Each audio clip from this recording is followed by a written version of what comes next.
Until midnight, this is Perth Tonight with Chris Ilsley on 882 6PR. Yeah, about to talk technology with Ben Aylett. He from Easy Wireless. benaylett.com.au is his website. Identified the man by his Hawaiian shirts. Yep. We haven't got him a combi van yet, but we're working on that. That would be really cool. We are so going to get you. Car. I want to get you a combi van that's done up in Hawaiian shirt colours. We so got to find your combi van. Right, to Kickstarter, let's get it.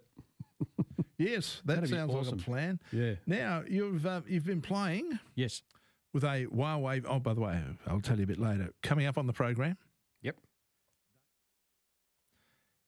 Ben is going to tell us about a robot that allegedly can put together an IKEA flat pack in 20 minutes. Oh, yes. Now, if this happens to be true, I have to say that I'm going to officially classify said robot a genius, unsolicited from that point.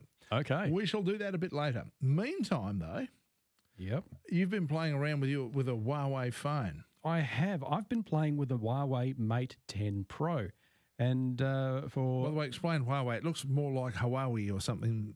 Looks like Hawaiian a little bit. Yeah, and you look at it, but apparently it's pronounced Huawei. Huawei, that's how it's pronounced. It's a Chinese phone? Yep, Chinese phone. Yep. It retails. Good size? It's a very good size, actually. It's a nice, big old phone. Yep. And it's got a really nice screen. So those of you that are watching the YouTube live stream at tiny.cc/tech tonight, you'll be able to see the pictures live right now. It does retail for $989 from places like Kogan and Optus. And they are really quite nice phones. So they've got a nice big screen. The design is actually quite shiny and slick.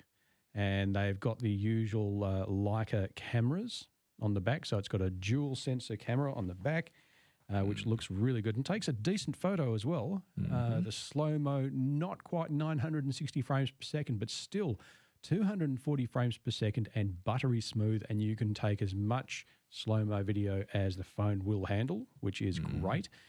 So it's a good performer. It also is powered by the Kirin AI chip. Now, the AI chip means that it's able to, I don't know, it's a little bit smarter, a little bit faster than other phones. So it can do things like directional audio. So it can sort of tell where the audio is coming from and tune its microphone to make sure it picks up all the right audio.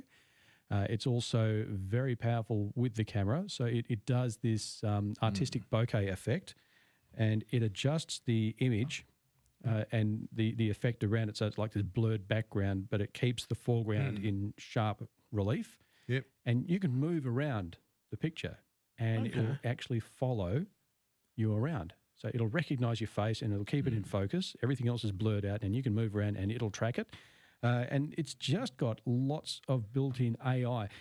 The thing I like about this AI is that it's not something you have to turn on and fiddle with in order to make it work. It's just there and it just works, which is a big plus in Huawei's favour. They've done well with this. Looks really good. Bit of good old-fashioned artificial intelligence. Artificial intelligence. Well, that's what it's slated as. It's more, I don't know, more machine learning and that sort of thing. So it's so it kind of picks up what it needs to do to keep you happy. It does. It does. So it's a smartphone getting a little bit smarter. I'm always a little wary when we're using the word AI because sometimes it's marketing hype. Yeah. So that's why I asked. Yeah. It's more machine learning and also extremely fast processing. Which means it's not actually intelligent. Yeah. It just simply is rote learning what you do and then what action you're going to take when you've done it. Yeah. And then it assumes that you're going to do that all the time. Yeah. It isn't actually thinking, because if it was, it wouldn't be translating what you're doing. It might look at something you were doing and go, Ben, yes, you know there's a better way to do this, don't you? That sort of stuff. Well, it just automatically takes over. So it knows what it needs to do and it goes for it. The actual definition for AI versus machine learning and normal computing, those lines are being blurred a little bit as we're finding our feet and trying to work out what is really AI and what is really machine learning. But the Huawei Mate 10 Pro, it's actually quite quick and it performs well, and I'm pretty happy with it. And it's got some what was really something nice you were also features. telling me about? It does some sort of translation. It now, does. how does that work? I'll tell you why. I do a very, very simple way of testing, and I've done it with Google again tonight. Okay. Right. What I did was I typed in English the very common line, the quick brown fox jumps over the lazy dog. Reason why we do that is because, apart from anything else, that uses every letter in the alphabet. Okay. Right. So I translated that to Italian. Then I copied the Italian text, opened a new window and asked it to convert the Italian quote back into English. Now, it doesn't quite translate exactly. Yes. Right? Because the quick brown fox jumps over the lazy dog, translated to Italian. Yes. And then the Italian translated back to English comes back as the fast brown fox jumps on the lazy dog. Ah, right. So even though the translation is close, it's you'd have to say no cigar. Jumping over as opposed to on are two separate things. Yeah. I mean, the fast as opposed to quick, okay, well, that's all right. That's semantics. I'll pay that. Yep. But certainly jumps on the lazy dog. That, I would argue, is a distortion in the translation. Yeah, possibly. And this is when we start getting into the fun and games that is translating things and English and getting stuff right and wrong. Languages is really, really hard. And it's really hard to get the sort of dialect right and then getting the context and all those important bits and pieces that we take for granted. The reason why I say that is because obviously when you get something to translate into another language, especially when it's a language you don't understand, it's only when you do that you spin it back to English. That's right. You start to realise that there are subtle differences. Yeah. Now, we know that jumping over is different to jumping on. Now, imagine if you had, I don't know, for want of a better term, a pit of fire. A pit of fire. Yes, and you're trying to say jump over the pit of fire. Oh, no. Don't jump on the pit of fire. The outcome is going to be somewhat different if you go for the latter. I want you to jump on the pit of fire, okay? No. It's one of those moments when you go, oops, sorry about that. Bob Mormill here with news from the green. The first...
On 882 6PR, this is Perth Tonight. with Chris Ilsley. And Ben Aylett here, talking technology. Of course, if you'd like to get in contact with Ben directly, you can do that. That's right. By the way, his website, benaylett.com.au, 1 L 2 T's in Aylett. That's right. Yep. Right. Now, what's this about Telstra cable users? I'm hearing vicious rumours. Not that we ever listen to vicious rumours on this program, of course but not. Nonetheless, we're hearing vicious rumours that all of a sudden, and quite inexplicably, Telstra cable users have suddenly got better speed. Yeah, and this is something that's sort of unexpected. So it looks like Telstra's taken the brakes off and they've basically, thrown the floodgates open and people... Taken the brakes off, that implies that they were slowing things down, Ben. Well, either that or they're actually delivering a world-class service, as they've always been saying they've been doing, and they're actually delivering. So it looks like they've gone and bought enough NBN backhaul to make sure everyone's happy all the time. And as a consequence, some people who are on off-peak times are actually getting faster speeds than what they pay for, which is always cool. It's always good to get a bit of extra for nothing. Well, you see, I would argue, and I know that people within the industry probably have a different view, when you're quoted these speeds, I believe those speeds should be the minimum speeds, not, you might get up to. Well, I mean, that doesn't mean anything. Yeah. I mean, my speedo on my car says I could do up to 260 kilometres an hour. Yeah. Now, I guarantee you, mate, the only way I'd be doing that speed in my car is if I came down from Mount Everest all the way and I coasted. Yes. Or you took the brakes off. Yes. There you go. Yeah, but you see, here's the other point. Generally speaking, you wouldn't expect to be able to do that. Yep. But here they quote these speeds, and they quote these speeds because they know people look at that and go, wow. Yep. Right? A person who buys a car like mine, for example, would not be saying, gee, I expect this to go 260 Ks, because firstly, they know you're not allowed to go that fast. Mm-hmm. But secondly, they see that as a maximum. When you display these so-called internet speeds that people are supposed to get, yep, they see that as the speed they would typically have. So you say 100 megabits, right? That's what somebody thinks that their machine should be cruising at. Yes. So therefore, I believe whatever speeds they quote, they should be required by law to quote the minimum speed and charge accordingly. I mean, don't charge somebody for 100 megabits per second if the best you can do is 20. Yeah. I mean, apart from anything else, dishonest. Yeah. All right. I've gone and dug up the old press release from Telstra, and it is something they've planned to do. They said if you're on if you're on our standard cable speed tier, your maximum download speeds will rise from 30 megabits per second to a maximum of 50 megabits per second. So that's always good, going up to 50 meg, which is awesome. While your upload speeds will lift from 1 megabits per second to a maximum of 5 megabits per second. And that's great. And it looks like no extra cost. All you need to do if you are a Telstra cable subscriber. Yeah. Now, note we're saying cable here. That does not necessarily mean NBN, does it? Not necessarily NBN. This is the thick HFC coax type cable coming into our homes in some areas. Yep. So you'd be a Telstra customer, I would guess. Yes, and you're on the HFC. I am. Okay. Well, all you have to do is switch off your modem, wait a few minutes, switch it back on again, and hey presto, you got faster speeds. Oh, really? Yeah. I'll do that when I get home. Actually, let's do it properly. Let's run a speed test before you switch it off. Yeah. No, I can do that. Yep. Easy. Yep. And then do a speed test afterwards. So, done. Yeah. Yep. Anyone who actually wants to know how to test their internet speed. Funny stories happen with us. We had the NBN. Yes. Then the NBN sort of suspended. Yeah. And I think that's got something to do with HFC. And I mentioned this before. I put in an FOI request to find out whether the NBN was being sent down the coax or down the HFC. And to put it in simple terms, if I found out it was being sent down the cable, I was going to go around the suburb, get people together and say, let's all chuck in a few dollars and launch a class action to force them to put it down the HFC. Okay. Now, I'm certainly not stupid or egotistical enough to believe that I was the one that was responsible for that, but I'd like to think that I was one of many that may have been a major contributory factor. Yeah. Interesting. Yeah, it's good that you actually went ahead and did that, and it's probably had a big impact on the results around there. That's awesome. But my only reason was I was aware of a case in Sydney where that had happened. Oh, There was right. Yeah, that block of flats. Yeah, there was a block of flats. Yeah. And what had happened was all the dudes had put in the money to get HFC. Yeah. Along came NBN and they ran it up the copper Yep. instead of the HFC. So suddenly all these people had really good internet speed. It all went to pot. Oh, And so what they did was they took them to court. right. Said, no, you've got to run this on the NBN. You've got to run the NBN on the HFC. And the court said, yep, we agree. Yeah. Oh, that's good. So I think the precedent was set by that case anyway. Hello, Roz. Hey, hi. How are you? Good. What can we do for you? Have you better than me? Listen, can I say who I'm with my internet? Yeah, of course you sure. can. Yeah. I'm with iiNet. I've been a customer of theirs for 13 years, right? Yep. Was it all good at iiNet until they got taken over by TPG? You're so right. Still maintain that was like David Jones being taken over by the $2 shop. But anyway, that's another story. Oh, no, Chris, you're so right. You're so bloody right. Listen, what's happened, every 4 to 6 months, my computer goes down, my landline goes down, and it takes them forever. And I'm in contact with them constantly saying, when are you going to get somebody here to fix it? And it's been since Thursday, and I am just ready to pull my hair out because I've had, I actually rang them today, and one of their supervisors said, oh, leave it with me, I'll have a look and I'll get back to you this afternoon. They told me on Saturday that would be all fixed up in 48 hours, and it's well past that 48 hours. Ah, okay. Yeah. What do I do, Chris? Pull my hair out or? No, don't do that. No, don't do that either. People think something wrong with you. I doubt it. It's not you, it's them. So don't let them win. What you should be doing is getting in touch with the TIO. 3 little letters. TIO. Yep. Telecommunications Industry Ombudsman. Yep. All right, that's good. Yeah. I will tomorrow. And also at the same time, for the time you haven't had the services, I'll be asking for a credit from them too. But before you go to the TIO, they will want some information from you about the case problem you're having. So go back to iiNet and say you want to make a formal complaint and you want a reference number if you haven't already got one. Do you have a reference number? Yeah. No. Okay. I don't. Get a reference number. That's your number one job tomorrow. Yeah. So ring them back tomorrow. Tell them you're going to make a complaint. You want a reference number. All right. We'll do. Good stuff. Thanks, love. No, thanks, Roz. I'll tell you, it's a real pity about iiNet. They used to be one of the best ISPs. They were awesome and well known for it. They were legendary. And they've gone from being one of the best to being regulators should never have allowed TPG to buy them. Everyone knew TPG was a bargain basement, black and gold bloody outfit. And then iiNet was gold standard. Yep. Like I said, the comparison, mate, is the 2 buckshop boys, David Jones. That's chalk a comparison. And cheese. Chalk and cheese. G'day, Phil. Oh, g'day, mate. Look, I'm an old gentleman who's not particularly up with all this stuff, but recently received a letter saying NBN was now connected in my street, or words to that effect.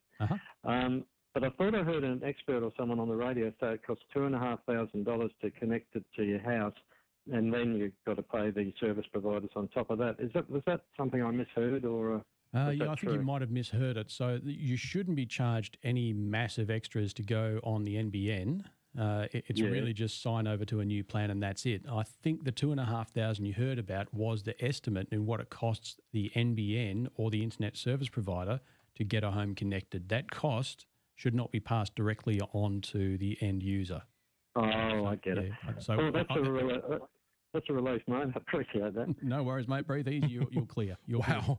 Yeah, I can understand why we got the call from Phil there. He's probably thinking, what? Bloody $2,500. Yeah, and there's no option you have to do it? No, thank you. Yes. Yeah. Well, can you imagine the fallout if that would be the case? Oh, yeah, it would be amazing. Oh, you just couldn't do that. By the way, if you'd like to have a chat to Ben, 92211 882 is our telephone number.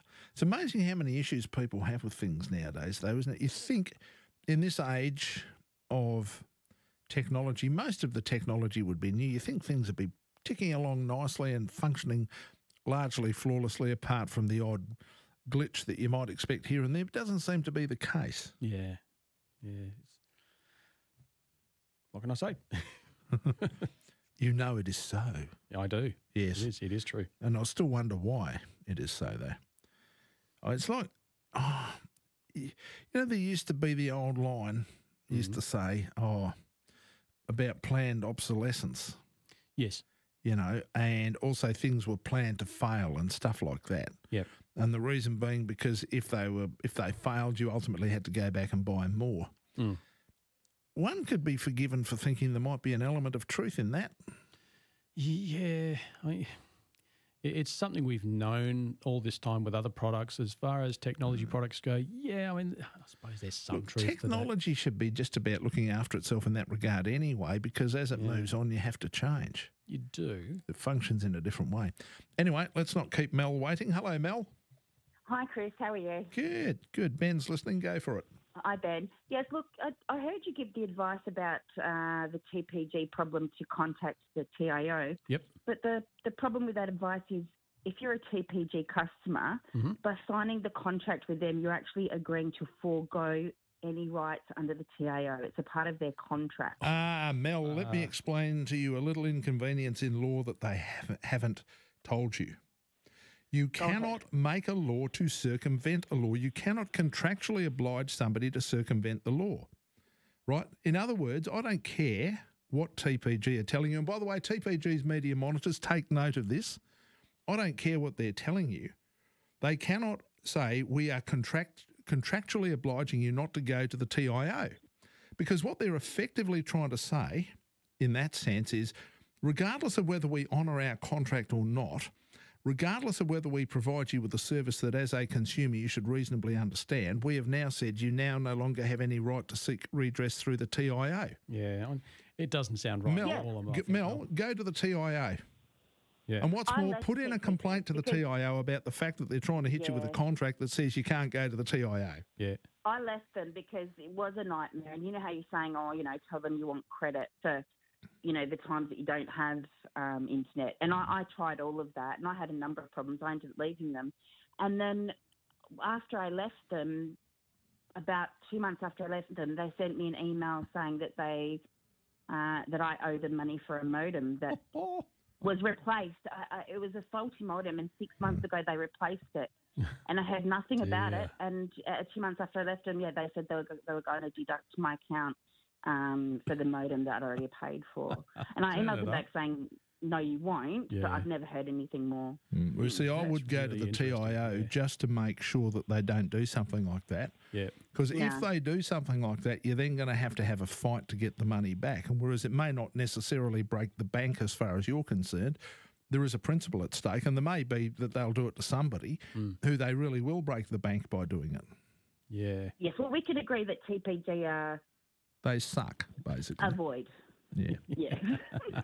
Thank you very much for that, Mel. Yeah, and that's really interesting that TPG would put that in their contract. I would love to know if they really do have that in their contract. Yep. Then they've set themselves up to drop a very heavy piece of block on their feet, because you can't do that. No. You cannot say to somebody, here is a contract that says you don't have a right for redress, which under the Telecommunications Act you do.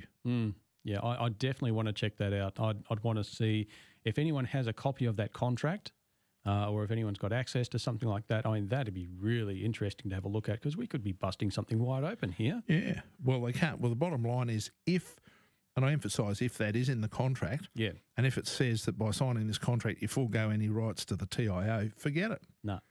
In fact, I would even ask, why would they bother? Because their own legal people would tell them it doesn't have any standing. Yeah.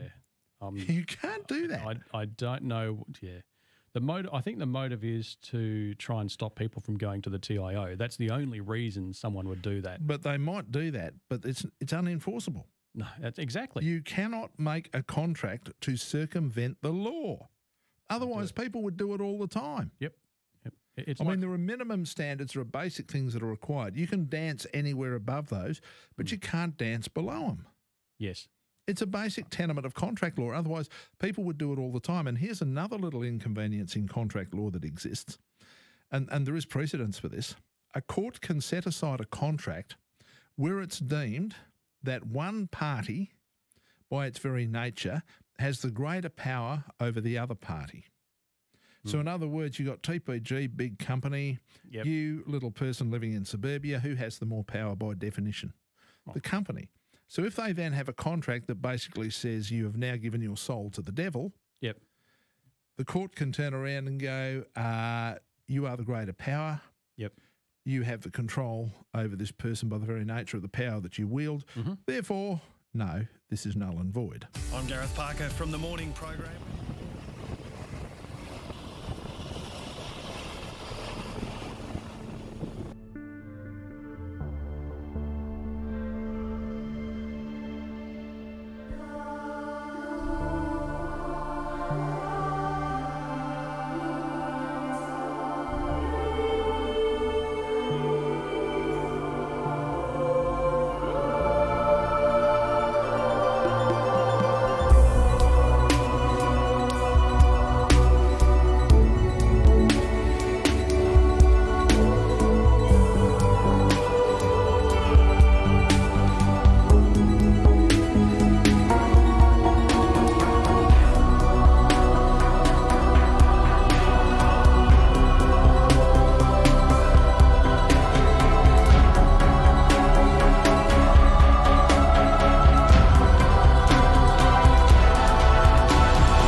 Perth Tonight with Chris Ilsley on 882 6PR.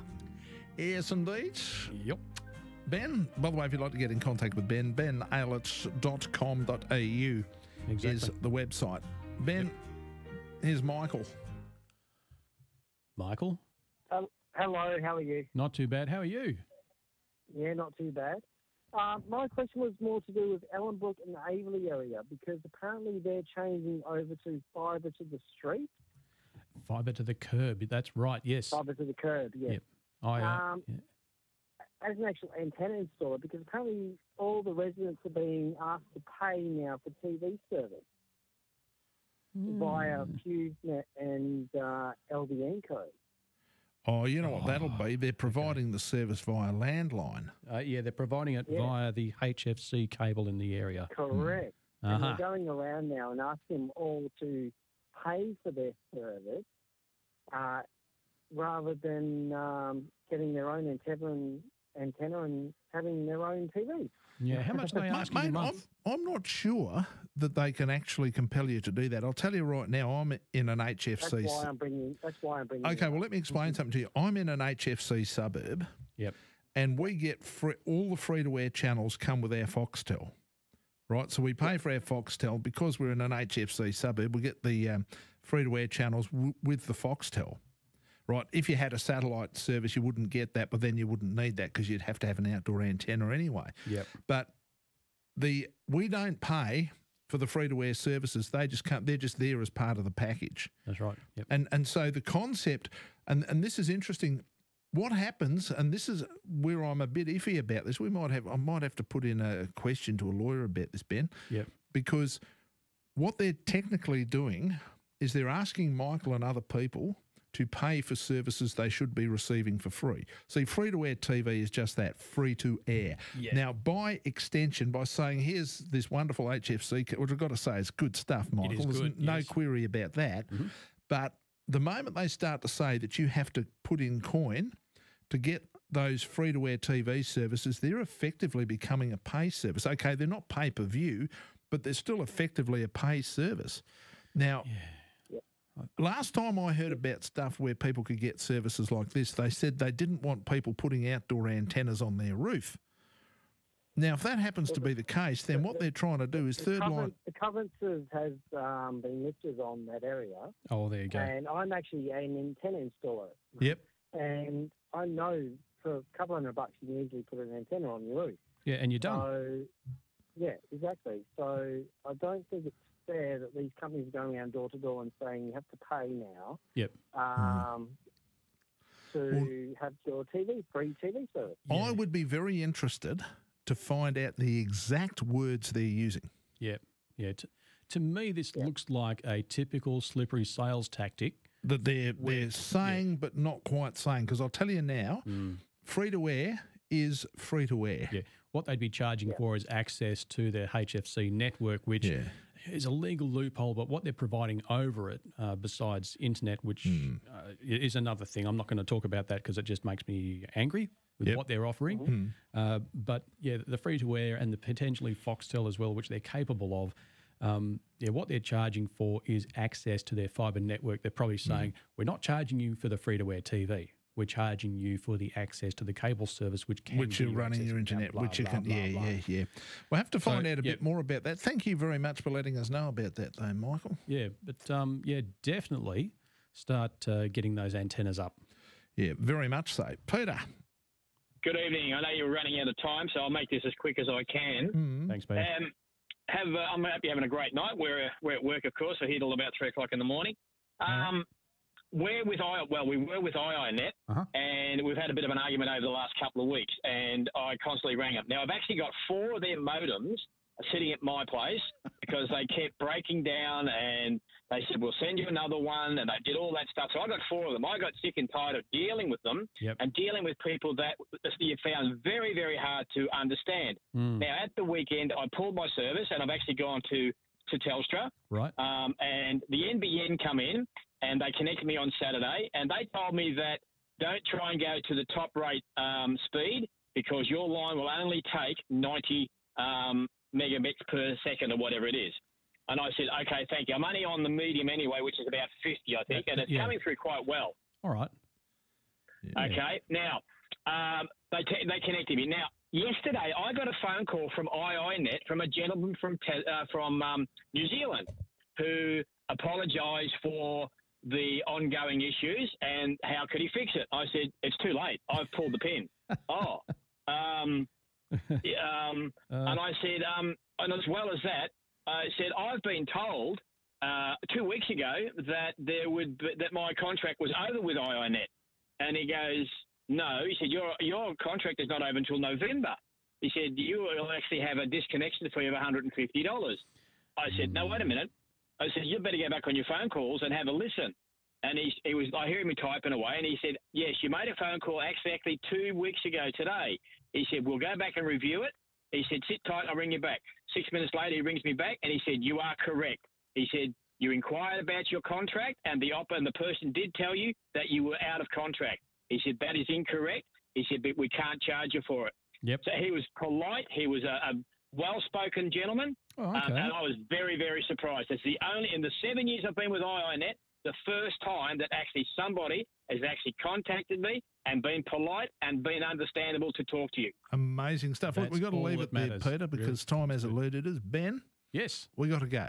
Okay. You come back next week. I will. By the way, true or false? There is a robot that can put together IKEA flat packs in 20 minutes. True. It's a genius. We all need one. Another quick success story about radio. A marketer